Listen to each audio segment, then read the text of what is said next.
ஊத்தி விட்டுருவானா சும்மா மக்களே நாளைக்கு கப்ஸா ஸ்பான்சர்ஷிப்ல கப்ஸா வாங்கிட்டு வந்திருக்காப்ல.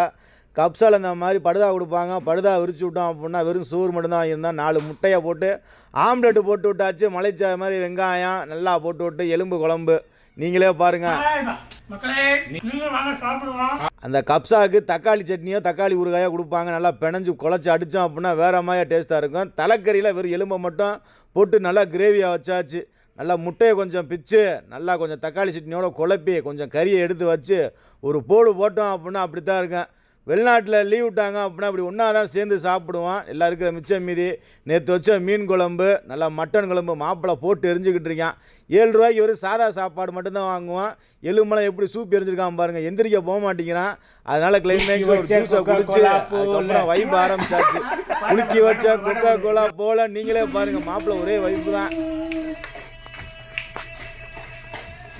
இந்த மாதிரி வெளிநாட்டில் கஷ்டம் கவலையெல்லாம் மறந்து ஜாலியாக ஒரு நாள் இருப்போம். அது மூலியம் பார்த்தோம் அப்படின்னா அடுத்த நாள் வந்துடும். அடுத்த நாள் வேலைக்கு போகிறதுக்கு கிளம்பி வேலைக்கு போய் தான் மக்களே. இதுதான் வெளிநாட்டு வாழ்க்கை. என்ன பண்ணுறது, ஜாலியாக இருக்க வேண்டியது. தேவையில்லாத வேலையெல்லாம் பார்த்தோம் அப்படின்னா லீவ் விட்ட நேரத்தில் செய்திக்கு தான் போகணும். அதனால் முடிஞ்ச அளவுக்கு தேவையில்லாத வேலைகளை பார்க்கறத அவாய்ட் பண்ணிட்டு ஜாலியாக வைப் பண்ணி என்ஜாய் பண்ணி போயிட்டே இருக்க வேண்டியதான் மக்களே.